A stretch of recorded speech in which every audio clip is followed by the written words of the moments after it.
ये भक्त traditional way यानी पुराने पारंपरिक तरीके से अपना व्यापार करते आ रहे थे।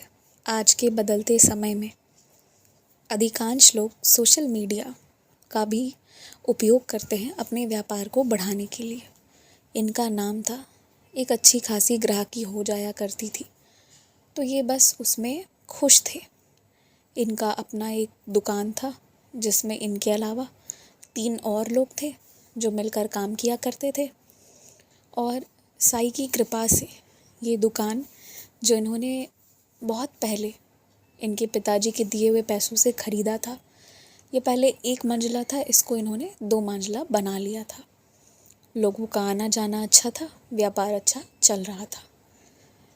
लेकिन एकाएक ऐसा होने लगा ना कि अचानक इनकी ग्राहकी, जैसे ही आसपास के 2-3 नए दुकान खुले, इनका शोरूम भी उन्हीं की शोरूम की तरह था, परंतु इनकी ग्राहकी ना धीरे धीरे कम होने लगी। लोग यहाँ की बजाय वहाँ जाने लगे, या पुराने ग्राहक अब इनके पास कम आने लगे।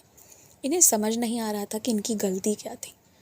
अगर ऐसा ही चलता रहा तो इतने सारे एम्प्लॉयज़ जो इन्होंने रखे हैं उसकी भी सॉरी, मैंने पॉज़ किया था तो मैं रिकॉर्डिंग दोबारा से शुरू की हूँ। तो मैं वही बता रही थी कि उनकी ग्राहकी ना बहुत कम होने लगी थी। उन्हें समझ नहीं आ रहा था। अब लग रहा था अगर ऐसा ही कम चला ना तो मुझे इतने सारे लोगों की ज़रूरत नहीं पड़ेगी। एक बात इनकी निराली थी कि बाबा की बहुत सुंदर मार्बल की फ़ोटो थी, जिसके पास ये मार्बल की फ़ोटो बोल रहे हैं, मार्बल के बाबा थे, जिनके पास ये ना दीपक प्रत्येक दिन प्रज्वलित करते थे। बाबा से रास्ता मांग रहे थे। इन्हें कोई रास्ता नज़र नहीं आ रहा था। इनका दुकान संडे को कभी बंद नहीं होता था, वो वेंसडे को बंद होता था। तो वेंसडे वाले दिन जब बंद हुआ ना, इन्होंने अपनी पत्नी को बताया कि ऐसा ऐसा हुआ है मेरे साथ में, दुकान में ऐसी ऐसी चिंता हो रही है। तो इनकी पत्नी ने कहा ठीक है, बुधवार के दिन मैं और आप हम दोनों चलेंगे दुकान, बंद दुकान में हम दोनों बाबा का पारायण करेंगे, दुकान में बैठ कर करेंगे। देखिए, इन लोगों का विश्वास इतना अटल था ना कि इन्हें घबराहट नहीं हो रही थी कि क्या होगा, बस इन्हें लग रहा था कि हम इसे ठीक कर लें। परंतु विश्वास इतना था कि नहीं, बाबा तो सब ठीक कर ही देंगे, कोई चिंता वाली बात नहीं है।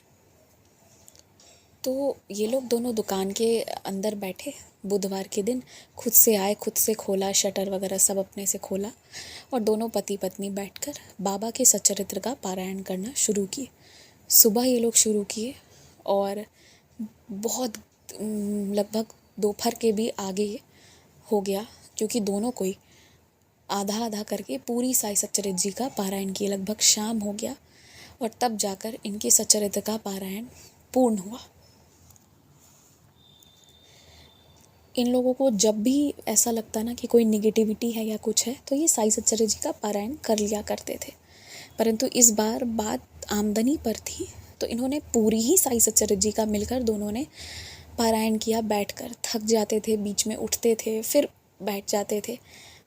कष्ट तो हुआ शरीर को, शरीर तपा, पर पारायण पूरी हुई श्री साई सच्चरित्र जी की। अब क्या होता है ना कि दुकान तो खुला देख लिया, तो 3-4 ग्राहक तब भी आ गए। तो इनकी पत्नी जो है, उनको इन्होंने ससम्मान काउंटर पे बिठाया और खुद जो है वो दुकान में उन लोगों को वो सामान दिखाने लगे। और दोनों पति पत्नी मिलके कुछ देर बाद और ग्राहक आ गए, सबको जो भी चाहिए था वो दिखाने लगे। आज बंद दुकान रहता था, परंतु आज लोग आ गए। अब ये ग्राहक तो लौटा नहीं सकते हैं, लौटाएंगे नहीं, तो इन लोगों ने खूब सारा सेल किया। आज सेल अच्छी हुई।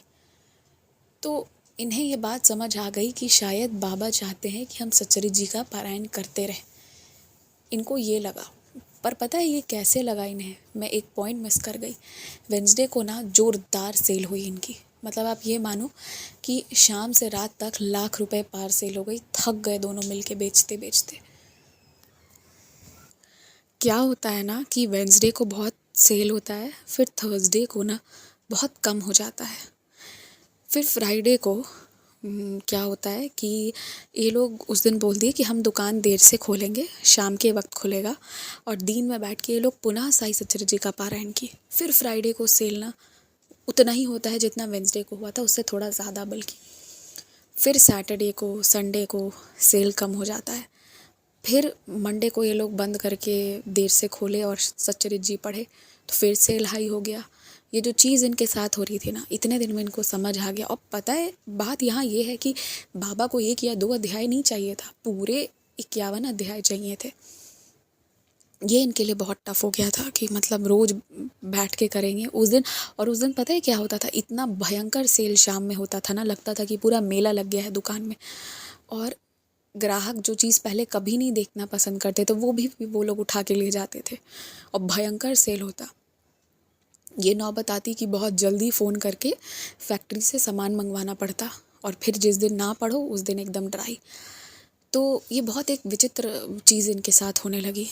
अब ऐसा लगा ना कि बाबा का एक वो हो गया, जिस दिन साई सचरित जी पढ़ोगे उस दिन सेल होगा, जिस दिन नहीं पढ़ोगे उस दिन सेल नहीं होगा। ये और 1-2 अध्याय नहीं, यहाँ हम सारे भक्त 1-2 अध्याय पढ़ने में रोना गाना कई बार करने लगते हैं, हो पाएगा नहीं हो पाएगा। पूरा 51 पढ़वाते थे और जिस दिन पढ़ लिया उस दिन का किस्मत चमक गया, जिस दिन नहीं पढ़ा उस दिन ग्राहकी हो जाए मुश्किल से बोहनी होती थी। परेशान थे ये लोग, इन लोगों को कुछ समझ नहीं आ रहा था कि क्या करना है। अब जो ये पैटर्न फॉलो होने लगा कि जिस दिन साई सचरित जी पूरा पढ़ा जाए उस दिन जम के बिजनेस हो, जिससे ना ये सारे स्टाफ लोग भी शौक में थे। पर एक थोड़ा उनका पुराना बुजुर्ग था, थोड़ा ऐसे बूढ़ा नहीं था बट मिडिल एज का स्टाफ थे, सॉरी। तो वो ये चीज़ नोटिस की। वो बोले सर, जिस दिन आप देर से दुकान खुलवाते हो ना, पहले खुद आके खोल देते हो, हमें देर से बुलाते हो, उस दिन कुछ तो होता है ऐसा जो बाकी दिन नहीं होता है। उनको पहले लगा ये लोग कुछ टोना टोटका कर रहे हैं क्या। तो ये हंसे मुस्कुराए, इन्होंने बताया कि ऐसे ऐसे हो रहा है, क्योंकि अब इन लोग को भी समझ नहीं आ रहा था कि भाई रोज़ 51 चैप्टर्स पढ़ना बहुत थकान वाला काम होता है। और वो पढ़ने के बाद तो बाबा और थका देते हैं। उस दिन इतने ग्राहक आते हैं, इतने ग्राहक आते हैं कि ये परेशान हो जाते हैं ग्राहकी करते। मतलब दुकान बंद करते करते तक लोग आते हैं और लगता है कि दुकान आधा खाली हो गया है। और फिर रात को इन्हें ट्रक से सामान मंगवाना पड़ता है, जिसकी लोडिंग आधी रात में करके फिर ट्रक भेजना पड़ता है। और जिस दिन सच्चरित जी पूरा पढ़ा ही ना जाए उस दिन बोहनी मुश्किल से होती है और 3-4 ग्राहक आते हैं। यही दुकान एक दिन ऐसा एक दिन वैसा, ये कैसे होता है। तो इन्होंने ये बात पूरी उनको बताई तो वो समझे। उन्होंने इस बात को समझा और उसके बाद ना इन लोगों ने मिलकर एक सल्यूशन निकाला। इनके उस एम्प्लॉय ने कहा कि सर अब ऐसा करेंगे ना, सुबह जितने लोग दुकान आएंगे, 3 एम्प्लॉय नीचे 3 एम्प्लॉय ऊपर 6, एक आप 7 और एक मैडम आएंगी तो 8। अब 8 लोग मिलके श्री साई सचरित जी के अध्याय डिवाइड करके सब मिलके पढ़ेंगे। और ये लोग जैसे ही ये काम करने लगे ना, इनकी सचरित जी ख़त्म हो उसके पहले लोगों का तांता लग जाए। और एक दिन ऐसा हुआ ना कि for some reason, for calamities, कुछ बारिश वारिश ज़्यादा हो गई, ये हो नहीं पाया। तो उस दिन फिर मुश्किल से बोहनी हुई और 1-2 ग्राहक आए। तो ये चीज़ सबने अनुभव कर लिया था कि सच्चरित जी पढ़ोगे तो यहाँ ग्राहक आएंगे, नहीं तो नहीं आएंगे। तो ये लोग अब एक वो कर लिए थे, ये लोग श्री साई सच्चरित जी पढ़ते थे और इनकी ग्राहकी पहले से भी अब बहुत ज़्यादा अच्छी हो रही थी। तो ये लोग समझ चुके थे कि हमें श्री साई सच्चरित जी पढ़ना है। उस दिन एक दिन क्या होता है, एक इंसान आते हैं शर्ट फुल और पैंट पहन के, ब्लैक जूता था, शर्ट जो था ना वो टक किया हुआ नहीं था, वो पूरा बाहर निकला हुआ शर्ट पहन के आए थे, फुल अपनी साइज़ से थोड़ा बड़ा।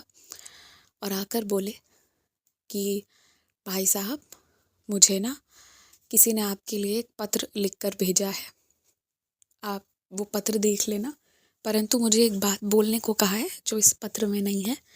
वो ये कि आप ना जो आप करते हो इसको आप ऑनलाइन कर दो। वो ऑनलाइन समझते थे, सोशल मीडिया नहीं। तो आप इसको ऑनलाइन करवाओ और इसमें आपकी सहायता ना,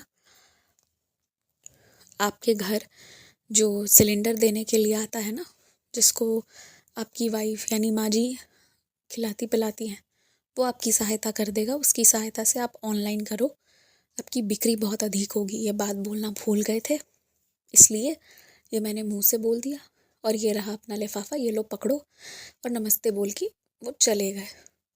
इन्होंने वो लिफाफा खोला, उसमें लिखा हुआ था, श्री साईं सच्चरित्र ही तुम्हारे जीवन का आधार है और वही तुम्हें तुम्हारे लक्ष्य तक ले जाएगा।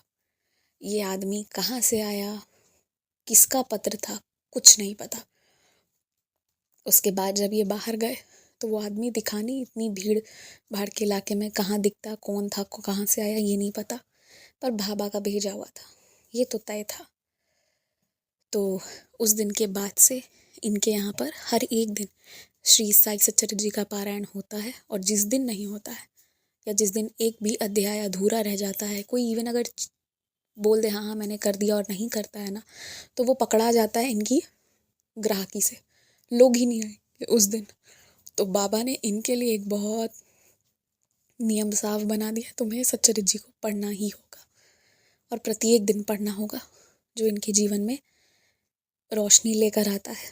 तो विचित्र है बाबा का स्नेह भक्तों के लिए, किसी के लिए कुछ तो किसी के लिए कुछ ज़रूरी है। इनको बाबा ने श्री साई सच्चरित्र जी की महत्वता इस तरह से बतलाई। तो इस पूरे परिवार का भरोसा श्री साई सच्चरित्र जी पर जितना है उतना किसी चीज़ पर नहीं है, और इनका यही कहना है कि श्री साई सच्चरित्र जी हर परेशानी से, हर आफत से आपको बचा सकती है। बस बाबा का ध्यान करें और नियमित श्री साई सच्चरित्र जी का पारायण करें। जय साई राम।